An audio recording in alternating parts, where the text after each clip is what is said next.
मतलब हम इंसान चांद पर पहुंच गए, एआई बना लिया, स्पेस टूरिज्म शुरू कर दिया, राइट? हाँ बिल्कुल, इतनी बड़ी बड़ी डिस्कवरीज कर ली हैं। वही तो। लेकिन जब नालासोपारा की लोकल ट्रेन में पीछे से किसी का हल्का सा धक्का लग जाए ना, तो इंसान का सारा एवोल्यूशन धराए का धरा रह जाता है। एकदम सच बात है।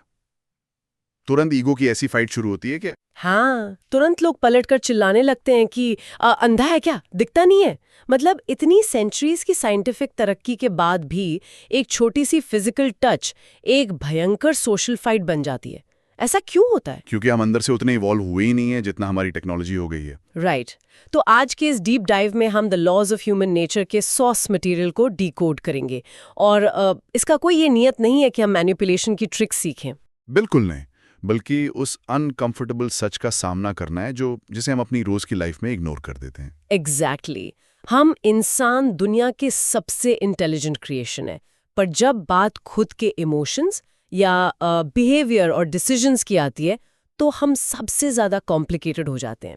बहुत कॉम्प्लिकेटेड। इस सोर्स मटेरियल की सबसे इंटरेस्टिंग बात यही है कि ये सीधा आईना दिखाता है। मतलब हम इंसान खुद को बहुत लॉजिकल मानते हैं ना। हाँ, हमें लगता है कि हमारे डिसीजंस फैक्ट्स और डेटा पर बेस्ड है। राइट, पर रियलिटी कुछ और ही है। सोर्स मटेरियल में लॉ ऑफ इरैशनैलिटी का बहुत डीप मेंशन है। इसको समझने के लिए ना दिमाग की फंक्शनिंग देखनी पड़ेगी। हमारा ब्रेन एक्चुअली 2 अलग-अलग गियर्स या स्पीड पर चलता है। 2 गियर्स? ओके, कैसे? एक है बहुत स्लो स्पीड, जो लॉजिक, पेशेंस और क्रिटिकल थिंकिंग पर चलती है, और दूसरी है फास्ट स्पीड, जिसे हमारे इमोशंस डायरेक्ट फ्यूल देते हैं। ओके, तो जब हम इमोशनल होते हैं तो क्या होता है? तो जब कोई इंसान डीप इमोशनल स्टेट में होता है, चाहे वो गुस्सा हो, डर हो या बहुत ज्यादा एक्साइटमेंट ही क्यों ना हो, उसका ब्रेन एक जज की तरह काम करना बंद कर देता है।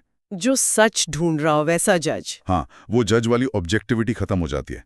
उसके बजाय वो ब्रेन एक लॉयर बन जाता है, जिसका इकलौता काम बस उन अनवेरिफाइड फीलिंग्स को सही साबित करने के लिए आर्ग्यूमेंट्स और सबूत ढूंढना होता है। Oh wait, okay, let's unpack this.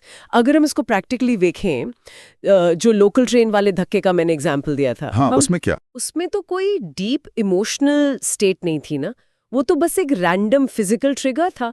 तो फिर वहां पर हमारा लॉजिकल जज अचानक से छुट्टी पर क्यों चला जाता है? यही तो कैच है। क्या हम लोग इतने एजुकेटेड होकर भी अपने बेसिक रिएक्शंस को कंट्रोल नहीं कर सकते? देखो, असल में वो ट्रेन का ट्रिगर सिर्फ कहानी का एक बहुत छोटा सा हिस्सा है। उस मोमेंट में वो इंसान प्रेजेंट में होता ही नहीं है। मतलब उसका दिमाग पहले से ही लोडेड होता है। शायद ऑफिस में बॉस का कोई ताना सुन लिया हो, या घर की किसी ईएमआई का स्ट्रेस चल रहा हो, या बस सुबह के ट्रैफिक की फ्रस्ट्रेशन हो। Oh okay. ये सब कुछ एक गन पाउडर की तरह उसके अंदर जमा होता रहता है। वो जो धक्का था ना, वो बस एक माचिस की तीली का काम करता है वहां पर। अरे बाप रे, मतलब गुस्सा पहले से ही भरा हुआ था। एग्जैक्टली। और यहीं पर इंसान का ब्रेन उसे सबसे बड़ा धोखा देता है। वो इरैशनैलिटी के नशे में ये सोच बैठता है कि सामने वाले ने जानबूझकर पूरी इंटेंशन के साथ उसे डिसरिस्पेक्ट किया है। हम अपने हर्ट को ही फाइनल कंक्लूजन मान लेते हैं। वाओ। तो ट्रिगर्स असल में इमोशन क्रिएट नहीं करते, वो बस उस अंदर के गन पाउडर को एक्सपोज कर देते हैं जो बहुत पहले से जमा था। राइट। वो बस एक रास्ता बन जाते हैं उस एंगर को बाहर निकालने का। लेकिन एक मिनट, एक और सवाल उठता है यहाँ पर। अगर इंसान उस गन पाउडर को एक्सेप्ट ही ना करे तो? क्योंकि देखा जाए तो सोसाइटी में गुस्सा करना या जलन महसूस करना तो बहुत नेगेटिव माना जाता है ना। और यहीं से शुरू होती है रिप्रेशन की प्रॉब्लम, यानी अपनी डार्क साइड को दबाना। दबाना? कैसे दबाते हैं हम? इंसान खुद से और इस दुनिया से ये झूठ बोलने लगता है कि मैं तो कभी जेलस नहीं होता, या मैं तो हमेशा शांत रहता हूँ। हाँ, बहुत लोग बोलते हैं ऐसा कि मुझे तो गुस्सा ही नहीं आता। वही तो। वो लोग अपने अंदर के गुस्से, जेलसी या डार्क ख्यालों को एक वर्चुअल बॉक्स में बंद करके उसे बहुत गहरे अनकॉन्शियस में धकेल देते हैं। पर वो वहां रहता थोड़ी ना होगा चुपचाप। बिल्कुल नहीं। सोर्स मटेरियल साफ कहता है कि ये एनर्जी कभी गायब नहीं होती, ये बस अपनी फॉर्म बदल लेती है। फॉर्म बदल लेती है? कैसे? ये अनकॉन्शियस लीक्स बन जाती हैं। नाइस पर्सन सिंड्रोम इसका एक बहुत ही क्लासिक एग्जाम्पल है। ओह, वो लोग जो हर वक्त ओवरली स्वीट होते हैं। हाँ, मान लीजिए ऑफिस मीटिंग में किसी कलीग ने किसी का आइडिया रिजेक्ट कर दिया। वो इंसान उस वक्त बहुत बड़ी स्माइल देकर कहेगा, no problem, I completely understand. लेकिन अंदर ही अंदर वो जल रहा होता है। अंदर वोल्केनो फट रहा होता है। और फिर अगले 1 महीने तक वो इंसान पैसिव अग्रेशन दिखाएगा। लाइक उस कलीग के ईमेल्स का जवाब डिले करना। एग्जैक्टली 24 घंटे वाली रिप्लाई करेगा या लंच टेबल पर उसको डेलिबरेटली इग्नोर करेगा। ये दबी हुई डार्क साइड किसी भी इंसान को बहुत अनप्रेडिक्टेबल और फ्रैंकली डेंजरस बना देती है। ये पैसिव एग्रेशन वाली बात तो सच में हर वर्कप्लेस की कहानी है। पर एक चीज और सोचने वाली है, क्या इसी दबी हुई एनर्जी की वजह से इंसान कंपल्सिव बिहेवियर का शिकार होता है? 100%। क्योंकि अक्सर मैंने देखा है कि लोग एक ही गलती बार बार दोहराते हैं। हर बार कोई नया रेजोल्यूशन लेता है कि इस बार मैं बदल गई हूं, इस बार मेरा डिसीजन अलग होगा। पर होता वही है। वही टॉक्सिक रिलेशनशिप पैटर्न, वही पुराना डैमेज फिर से देखने को मिलता है। ऐसा क्यों होता है? ऐसा इसलिए होता है क्योंकि जब भी इंसान पर बाहरी प्रेशर आता है तो उसका माइंड कोई नया सोल्यूशन ढूंढने के बजाय अपने डिफॉल्ट पैटर्न पर वापस लौट आता है। Default pattern? हाँ, क्योंकि माइंड हमेशा सेफ्टी ढूंढता है। जो चीज़ पुरानी है, जिस दर्द की या जिस टॉक्सिसिटी की हमें आदत पड़ चुकी है, वो माइंड को बहुत फेमिलियर और सेफ लगती है। ओह वाह, मतलब दर्द भी अगर जाना पहचाना हो तो सेफ लगता है। सही पकड़ा। लोग अपनी पुरानी आइडेंटिटी, अपनी पुरानी विक्टिम मेंटालिटी को छोड़ना नहीं चाहते क्योंकि उसमें एक अजीब सा कंफर्ट होता है। ये बेसिकली कंफर्ट का एडिक्शन है, भले ही वो कंफर्ट कितना ही टॉक्सिक क्यों ना हो। ये तो बहुत ही आई ओपनिंग है।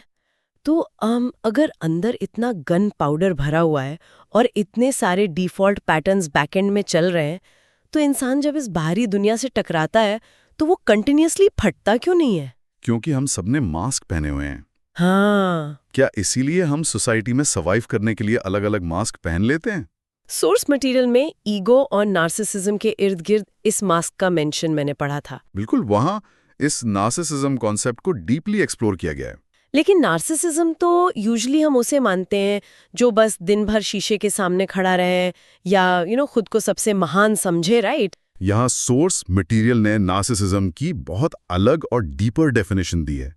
ये सिर्फ एरोगेंस या शीशे में खुद को देखना नहीं है। तो फिर क्या है? ये एक साइलेंट हंगर है, एक बहुत गहरी भूख है ये फील करने की कि आई मैटर या मेरी कोई वैल्यू है। ओके, इसको किसी एग्जाम्पल से समझाइए। चलो एक ऑफिस टीम मीटिंग का एग्जाम्पल लेते हैं। एक व्यक्ति ने प्रोजेक्ट के डेटा एनालिसिस पे रात भर मेहनत की। हाँ, खूब पसीना बहाया। प्रेजेंटेशन के दिन मैनेजर पूरी टीम की तारीफ करता है, क्लाइंट भी बहुत खुश होता है, लेकिन मैनेजर फ्लो में उस स्पेसिफिक व्यक्ति का नाम लेना भूल जाता है। ओह आउच, ये तो बुरा लगता है। अब लॉजिकली देखा है तो प्रोजेक्ट सक्सेसफुल रहा, टीम जीत गई, कंपनी का फायदा हुआ, लेकिन उस इंसान के अंदर एक तूफानी आ जाती है क्योंकि उसका नाम नहीं लिया गया। हाँ, उसे लगता है उसका सारा क्रेडिट छिन गया, उसकी कोई वैल्यू नहीं रही, वो पूरी तरह इनविजिबल हो गया। वो इस नॉर्मल सी भूल को अपनी सेल्फ वर्थ पर एक सीधा अटैक मान लेता है। Here's where it gets really interesting. मुझे ना इस बात से पूरी तरह कंसेंट नहीं है। अच्छा, क्यों? मेरा मतलब है, क्या ये एक्सपेक्टेशन रखना कि आपके काम का क्रेडिट आपको मिले, ये सच में नार्सिसिज्म है? ये तो एक बहुत बेसिक ह्यूमन नेचर है ना? बेसिक है, पर जब ये एक्सट्रीम हो जाए तो प्रॉब्लम है। और जब इंसान ऐसा इनविजिबल फील करता है तो ऑफ कोर्स वो खुद को प्रोटेक्ट करने के लिए रोल प्लेइंग शुरू कर देता है। वो अलग अलग मास्क पहनता है। वही रोल प्लेइंग उसे डिफेंसिवनेस की तरफ ले जाती है। जैसे जूम कॉल्स का ही एग्जाम्पल ले लो। मीटिंग में सब कैसे प्रोफेशनल मास्क पहने होते हैं। Sure, sounds great, let's align on this offline. How? और मीटिंग खत्म होते ही प्राइवेट चैट में असली बात शुरू होती है कि भाई क्या बकवास आइडिया था वो। या फिर डेटिंग एप्स देखो, वहाँ जो प्रोफाइल होती है वो एक अलग ही इंसान की होती है जो सिर्फ पहाड़ों पर ट्रैकिंग करता है और किताबें पढ़ता है, जो रियल लाइफ में शायद वीकेंड पर काउच से भी ना उठता हो। एग्जैक्टली। लेकिन मैं सोचती हूँ, क्या मास्क पहनना हमेशा बुरा है? अगर हम अपना ये रिस्पेक्टेबल सेल्फ का मास्क ना पहने तो क्या हमारी सोसाइटी एक वॉर जोन नहीं बन जाएगी? ये पॉइंट आपका बहुत वैलिड है। मास्क पहनना पूरी तरह से बुरा नहीं होता। वही, ये तो एक सेफ्टी नेट जैसा है। इवोल्यूशन के नजरिए से देखें तो ये एक सर्वाइवल टूल है, एक सोशल ग्लू है जो एक्चुअली सोसाइटी को जोड़कर रखता है। प्रॉब्लम मास्क पहनने में नहीं है। तो प्रॉब्लम क्या है? प्रॉब्लम तब होती है जब इंसान उस मास्क को ही अपनी असली आइडेंटिटी मान लेता है और हद से ज्यादा डिफेंसिव हो जाता है। डिफेंसिव होना मतलब जब भी कोई कंस्ट्रक्टिव फीडबैक या क्रिटिसिज्म मिलता है तो वो उसे अपनी किसी पर्टिकुलर गलती पर फीडबैक नहीं मानता, बल्कि अपनी उस सेल्फ इमेज पर अटैक मान लेता है जो उसने इतनी मेहनत से गढ़ी थी। ओह, तब ईगो हर्ट होता है। हाँ, और वो तुरंत आई नो यानी मुझे पता है कि एक बहुत बड़ी दीवार खड़ी कर देता है। हाँ, जैसे लोग बोलते हैं हाँ मुझे पता है लेकिन उस दिन अचानक बारिश हो रही थी। या फिर मुझे पता है मैं लेट था, पर पूरी टीम ने सपोर्ट ही नहीं किया ना। ये एक्सप्लेनेशन नहीं होता। बिल्कुल नहीं। ये प्योर डिफेंस मैकेनिज्म होता है, अपने मास्क को बचाने के लिए। मतलब इंसान असल में अपने काम को डिफेंड नहीं कर रहा होता, वो डायरेक्टली अपनी ईगो को डिफेंड कर रहा होता है। एग्जैक्टली। अगर हम इस सेफ्टी नेट वाली एनालॉजी को थोड़ा आगे बढ़ाएं तो कम्युनिकेशन में भी तो यही होता है ना। कैसे? जैसे कोई हमसे कहता है आई एम फाइन, पर उसके फेस पर या उसके टोन में जो साइलेंस होता है वो इतना हैवी होता है कि पूरे कमरे का एटमॉस्फेयर ही बदल जाता है। बॉडी लैंग्वेज सब बोल देती है। हाँ, तो हमें वर्ड्स की उस शुगर को चाटने के बजाय सामने वाले की प्रेजेंस और उसकी टाइमिंग को ऑब्जर्व करना सीखना चाहिए। ये बहुत अच्छी ऑब्जर्वेशन है। और देखो, जब ये ईगो हमेशा सेंटर स्टेज पर रहने का आदी हो जाता है ना, तो इंसान बहुत ही खतरनाक सोशल ट्रैप्स में फंसने लगता है। सोशल ट्रैप्स जैसे कंपैरिजन वगैरह?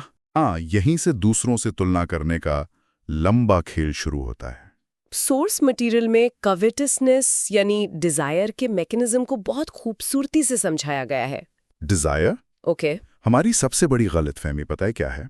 हमें लगता है कि हमारी जो इच्छाएं हैं वो हमारी अपनी हैं। वेट, तो किसकी है? असलियत में हमारी ज्यादातर डिजायर्स बोरोड होती हैं, उधार ली हुई। ओह, इसका सबसे बेहतरीन और प्रैक्टिकल एग्जाम्पल तो मॉल्स में देखने को मिलता है। मॉल्स में? कैसे? जैसे कोई इंसान बहुत रिलैक्स होकर बिना किसी इंटेंशन के घूम रहा है। अचानक उसे एक स्टोर के बाहर एक बड़ा सा बोर्ड दिखता है, limited drop, only 2 pieces left. हाँ, स्कैर्सिटी मार्केटिंग। हाँ, और उस स्टोर के बाहर एक लंबी लाइन लगी है भीड़ की। अचानक से उस आराम से घूमते हुए इंसान की हार्ट बीट फास्ट हो जाती है। उसे वो चीज चाहिए ही चाहिए होती है, जबकि 10 मिनट पहले तक उस स्नीकर या उस जैकेट की कोई जरूरत नहीं थी उसको। दिमाग में उसका ख्याल तक नहीं था। पर अब क्योंकि इतने सारे लोग उसे चाहते हैं, वो चीज दुनिया की सबसे जरूरी चीज बन जाती है। बिल्कुल। ये डिजायर उसके अंदर से नहीं आई, ये उस बोर्ड ने, उस स्कैर्सिटी वाले एलिमेंट ने उसके दिमाग में प्लांट किया। ये 100% सच है, और ये सिर्फ ऑब्जेक्ट्स, गाड़ियों या कपड़ों तक लिमिटेड नहीं है। तो और कहाँ होता है ऐसा? ये लोगों के स्टेटस और उनके अचीवमेंट्स के साथ भी होता है, और बस यहीं से एनवी यानी जलन जन्म लेती है। एनवी, ये बहुत ही कॉमन इमोशन है। पर एनवी की सबसे खतरनाक बात यह है कि ये लाउड नहीं होती। ये किसी बॉलीवुड फिल्म के टिपिकल विलन की तरह चीखती चिल्लाती नहीं है। हाँ, कि मैं तुझे बर्बाद कर दूंगा, वैसा नहीं होता। नहीं, ये एक मीठी छुरी की तरह होती है। ये बहुत शांत होती है।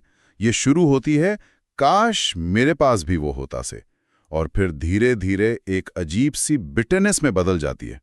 और हमें पता भी नहीं चलता। इंसान अपने फ्रैजाइल ईगो को रिलीफ देने के लिए अक्सर दूसरों का डाउनफॉल इमेजिन करने लगता है। मतलब दूसरा गिरेगा तो मैं अपने आप लंबा लगूंगा। वही साइकोलॉजी है। अगर किसी कॉलीग को अचानक प्रमोशन मिल जाए तो दिमाग उसकी मेहनत या लॉजिक नहीं ढूंढता। दिमाग सीधे कहता है वो तो बॉस की चमचागिरी करता है यार, डिजर्विंग थोड़ी है। ओह यस, ये हर कॉर्पोरेट ऑफिस में सुनने को मिलता है। ये असल में दूसरों को नीचे गिराकर खुद को मेंटली सुपीरियर फील कराने का एक मेंटल जिम्नास्टिक्स है। So what is this soul mean? यहीं पर एक बहुत बड़ा सवाल खड़ा होता है मेरे दिमाग में। बोलिए। आज के टाइम में जब ये सोशल मीडिया का स्कोरबोर्ड 24 घंटे हमारे हाथों में, हमारे फोन पर रहता है, जहां हर कोई परफेक्ट लाइफ दिखा रहा है। एग्जैक्टली, जहां हर कोई अपनी परफेक्ट वेकेशन, परफेक्ट रिलेशनशिप और नई गाड़ी की फोटोज डाल रहा है, इन सबको देखकर जो एक चुभन महसूस होती है सीने में, क्या वो सच में दूसरों से नफरत है या फिर वो बस हमारी खुद की इनसिक्योरिटी का धुआं है? ये इनसिक्योरिटी है मोस्टली। मैं तो सोचती हूँ कि हम असल में नेक्स्ट के पीछे भागते भागते, next phone model, next job title, next बड़ी ट्रिप, हम अपनी ही प्रेजेंट लाइफ का प्रैक्टिकली अपमान कर बैठते हैं। हम एक ऐसी रेस में दौड़ रहे हैं जिसका कोई फिनिश लाइन ही नहीं है। और इस ट्रेंड को सोर्स मटेरियल बहुत क्रिटिकली देखता है। हम सच में अपनी प्रेजेंट लाइफ की इंसल्ट करते हैं क्योंकि हमारा टोटल फोकस इस बात पर होता है कि दूसरों के पास क्या है और हमारे पास क्या मिसिंग है। ये एंडलेस लूप है एक तरह से। हाँ, और इसका एक और बहुत सटल और डार्क फॉर्म है जिसे फ्रेंडली फसाद या मीठा धोखा कहते हैं। मीठा धोखा? बैकहैंडेड कॉम्प्लीमेंट्स इसका सबसे बड़ा टूल है। ओके, जैसे किसी को तारीफ के बहाने ताना मारना। हाँ, जैसे कोई आपके पास आता है और एक बहुत ही मीठी स्माइल के साथ कहता है, वाओ तूने तो कमाल कर दिया, सच कहूं तो मुझे लगा ही नहीं था कि तू इस प्रोजेक्ट को इतनी अच्छी तरह पुल ऑफ कर पाएगा। ओह यस, सुनने में ये स्टार्ट में एक कॉम्प्लीमेंट लगता है, लेकिन इसके अंदर एक हिडन नाइफ होता है। ऐसा लगता है किसी ने प्यार से थप्पड़ मार दिया हो। बिल्कुल, ये ऑनेस्टी नहीं है, ये सामने वाले के सेल्फ ट्रस्ट को तोड़ने की एक टेक्निक है, उसके अचीवमेंट्स को छोटा करने की एक स्ट्रैटेजी है, ताकि जो बोल रहा है उसका अपना ईगो सेफ और सुपीरियर फील कर सके। अरे बाप रे, ये सारी बातें तो एक ऑन एक वाली डायनामिक्स हो गई दो लोगों के बीच। हाँ, लेकिन जब इंसान 10 या 20 लोगों के ग्रुप का हिस्सा बन जाता है, तब क्या होता है? क्या ये जो इंडिविजुअल ईगो है वहां भी ऐसे ही काम करता है, या फिर किसी भीड़ का हिस्सा बनकर इंसान कुछ और ही बन जाता है? जब इंसान अकेले नहीं होता और एक ग्रुप का हिस्सा बन जाता है ना, तो सोर्स मटेरियल इस प्रोसेस को downward pull of the group कहता है। Downward pull? यानी ग्रुप नीचे खींचता है। हाँ। ग्रुप के अंदर ना एक अजीब सा मैग्नेटिक फोर्स होता है। एवोल्यूशन के हिसाब से अगर पिछले जमाने की बात करें तो ग्रुप से बाहर निकाले जाने का सीधा मतलब था मौत। जंगल में अकेले तो सर्वाइव करना इम्पॉसिबल था। राइट। इसलिए हमारे ब्रेन में बिलोंगिंग की, यानी ग्रुप का हिस्सा बने रहने की इतनी गहरी भूख होती है कि इसके लिए हम अपनी क्रिटिकल थिंकिंग, यहां तक कि अपने पर्सनल मॉरल स्टैंडर्ड्स को भी नीचे गिरा लेते हैं। मतलब लोग क्राउड के साथ गलत काम भी कर जाते हैं? इसका एक सिंपल ऑफिस व्हाट्सएप ग्रुप का एग्जांपल लीजिए। ओके। किसी जूनियर या किसी शांत रहने वाले कलीग पर ग्रुप में कोई जोक बनता है जो थोड़ा हार्श है या थोड़ा पर्सनल है, जो एक्चुअल में गलत है। हाँ, अब वही इंसान अगर अकेला होता तो शायद वो उस जोक पर कभी नहीं हंसता, उसे वो मीन लगता। पर क्योंकि ग्रुप में है तो? क्योंकि उस ग्रुप की वाइब मेंटेन करनी है, कूल दिखना है, तो वो इंसान भी वहां बिना सोचे समझे लाफिंग इमोजी भेज देता है। ये कंफर्ट और बिलोंगिंग की तलाश इंसान को उसकी इंडिविजुअल अवेयरनेस से पूरी तरह दूर कर देती है। पर मुझे लगता है ये काफी एक्सट्रीम व्यू है सोसाइटी का। आपको एक्सट्रीम लगता है? देखिए, हम सोशल एनिमल्स हैं, राइट? सोसाइटी में बिना ग्रुप्स के कोई कैसे सर्वाइव कर सकता है? क्या ग्रुप में शामिल होना हमेशा हमें नीचे ही खींचता है? अगर ऐसा ही है तो फिर कम्युनिटीज कैसे बनी? बड़े बड़े मूवमेंट्स कैसे हुए हिस्ट्री में? नहीं, ग्रुप में रहना इनहेरेंटली प्रॉब्लम नहीं है। कम्युनिटीज बहुत जरूरी हैं सर्वाइवल और प्रोग्रेस दोनों के लिए। तो प्रॉब्लम एग्जैक्टली आती कहाँ है? प्रॉब्लम तब शुरू होती है जब ग्रुप के उस इनविजिबल प्रेशर में आकर इंसान अपनी खुद की आवाज खो देता है। और ये जो ग्रुप माइंडसेट है ना, ये उसे शॉर्ट साइटेडनेस का शिकार बना देता है। शॉर्ट साइटेडनेस यानी बस पास का देख पाना। एग्जैक्टली। शॉर्ट साइटेडनेस का मतलब है किसी भी प्रॉब्लम के लिए इंस्टेंट रिलीफ को ही उसका परमानेंट सोल्यूशन मान लेना। लॉन्ग टर्म कॉन्सिक्वेंसेस के बारे में सोचने की आदत छूट जाना। हाँ, जैसे किसी टेक या सॉफ्टवेयर कंपनी में मान लीजिए एक स्प्रिंट चल रहा है, टाइमलाइन बहुत टाइट है और मैनेजर को किसी भी हालत में फ्राइडे तक रिजल्ट चाहिए, जो कि नॉर्मल कॉर्पोरेट कल्चर में होता ही है। अब टीम उस सिचुएशन में क्या करती है? वो उस प्रेशर में आकर कोड की प्रॉपर टेस्टिंग को इग्नोर कर देती है, कोड का डॉक्यूमेंटेशन तक स्किप कर देती है, बस फ्राइडे का डेडलाइन मीट करने के लिए। हाँ, उस मोमेंट के लिए तो बॉस बहुत खुश हो जाता है, टीम की वाहवाही हो जाती है, पिज्जा पार्टी भी हो जाती है। लेकिन 2 महीने बाद जब वो सिस्टम एक्चुअली लाइव में क्रैश होता है, तब फ्यूचर का सारा सुकून छिन जाता है। राइट। ये तो वीकेंड की उस शॉपिंग की तरह हो गया, जहां इंसान फ्राइडे नाइट को सिर्फ एक EMI पर कोई बहुत महंगा फोन स्वाइप करके आज के लिए तो बहुत खुश हो जाता है। पर EMI तो लंबी चलती है। वही तो, पर आने वाले 12 महीनों के पीस ऑफ माइंड को वो एक स्वामी की तरह बेच देता है। सही। शॉर्ट साइटेडनेस सिर्फ और सिर्फ इंस्टेंट ग्रेटिफिकेशन देती है। सही एग्जाम्पल पकड़ा आपने। इसे और क्लियरली समझने के लिए ना, एक रोड ट्रिप की एनालॉजी मेरे ख्याल से बहुत सटीक बैठती है यहाँ। रोड ट्रिप की एनालॉजी कैसे? मान लीजिए कोई रात के घने अंधेरे में किसी सुनसान हाईवे पर ड्राइव कर रहा है। अब शॉर्ट साइटेडनेस हमें सिर्फ उस कार की हेडलाइट की रोशनी तक सीमित कर देती है। हमें लगने लगता है कि बस वो आगे का 50 मीटर का रास्ता ही पूरी दुनिया है, इसके आगे तो कुछ है ही नहीं। लेकिन हमारा जो पर्पस होता है या जो लॉन्ग टर्म विजन है, वो हमें ये बताता है कि इस हेडलाइट की रोशनी के पार, उस अंधेरे के आगे भी एक्चुअली एक रास्ता है, एक मंजिल है जहां हमें एक्चुअली पहुंचना है। वाह, ये रोड ट्रिप वाली एनालॉजी बिल्कुल परफेक्ट है। हेडलाइट के बियॉन्ड देखने की वो जो ताकत है, वही असल में पर्पस है। और जब वो पर्पस नहीं होता, तब लाइफ में एक खालीपन आ जाता है। और जब किसी इंसान की लाइफ में ये पर्पस मिसिंग होता है, तब जन्म लेती है एमलेसनेस। ओके। बिना किसी फिक्स डायरेक्शन के बस सुबह से शाम तक टोटली बिजी रहना। जैसे संडे की शाम को बिना किसी वजह के हम फोन स्क्रॉल करते रहते हैं, और तब एक अजीब सा भारीपन लगता है, जो एक अजीब सी एंजाइटी सीने में महसूस होती है। हाँ, और वो लेजीनेस नहीं होती, वो बॉडी की थकान भी नहीं है, वो मीनिंग हंगर है। Meaning hunger. इंसान का दिमाग उसे चीख चीख कर बता रहा होता है कि वो बस डेली सरवाइव कर रहा है, पर उसे खुद नहीं पता कि वो एक्चुअली जा कहाँ रहा है। और शायद इसी मीनिंग हंगर और एमलेसनेस की वजह से एक और प्रॉब्लम आती है जिसका पहले मेंशन था, जिसे हम जेनरेशनल मायोपिया कह सकते हैं। जेनरेशनल मायोपिया, बिल्कुल। हमें ऐसा लगता है कि हम जिस दौर में पैदा हुए हैं, जिस मॉडर्न जनरेशन का हम हिस्सा हैं, बस हमारे आज के ट्रेंड्स, हमारे डर, हमारे एम्बिशन के तरीके ही यूनिवर्सली सच हैं। हमें लगता है कि दुनिया हमेशा से बस ऐसी ही चलती आई है और ऐसी ही चलेगी। बिल्कुल सही ऑब्जर्वेशन है। इंसान अपने एरा या अपनी जनरेशन के थॉट प्रोसेस को पूरी की पूरी किताब मान लेता है, जबकि अगर हिस्ट्री के वाइड नजरिए से देखा जाए तो वो जनरेशन सिर्फ एक छोटा सा चैप्टर या एक पेज होता है। एकदम सच। जब हम इस मायोपिया से, इस डीप शॉर्ट साइटेडनेस से बाहर नहीं आते, तो हम अपनी पूरी जिंदगी सिर्फ एक रिएक्टिव मोड में गुजार देते हैं। Reactive mode. हाँ, मतलब हर नए ट्रेंड पर रिएक्ट करना, हर ब्रेकिंग न्यूज पर रिएक्ट करना, व्हाट्सएप फॉरवर्ड्स पर रिएक्ट करना। हम लोग कभी प्रोएक्टिव मोड में आ ही नहीं पाते जहां हम कंट्रोल में हो। फ्यू।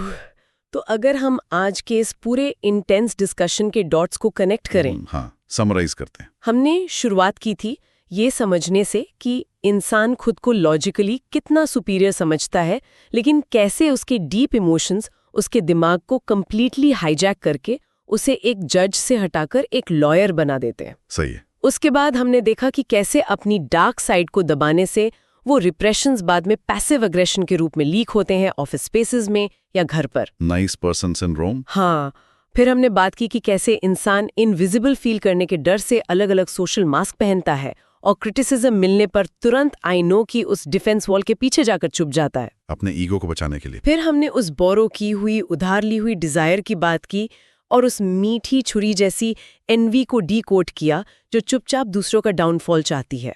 और एंड में हमने ग्रुप साइकोलॉजी को समझा। राइट।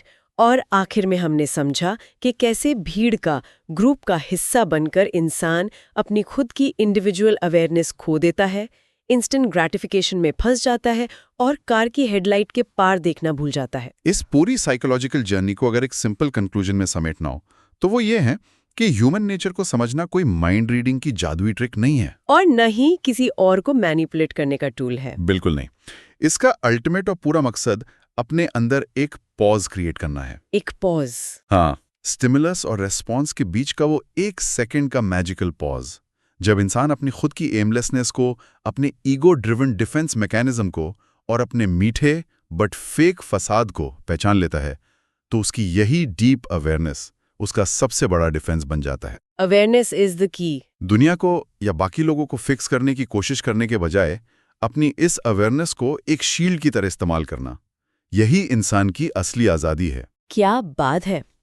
इस गहरी अवेयरनेस की बात के साथ ही हम इस चर्चा को यहाँ समेटते हैं।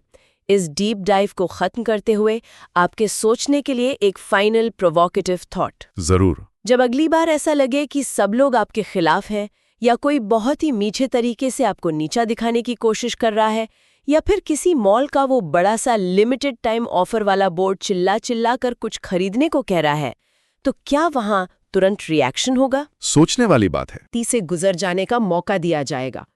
याद रखने वाली बात यह है कि इंसान की असली ताकत उसके गुस्से, उसके लाउड रिएक्शन या उसकी स्टबन हार्डनेस में नहीं है। असली ताकत पॉज लेने में है।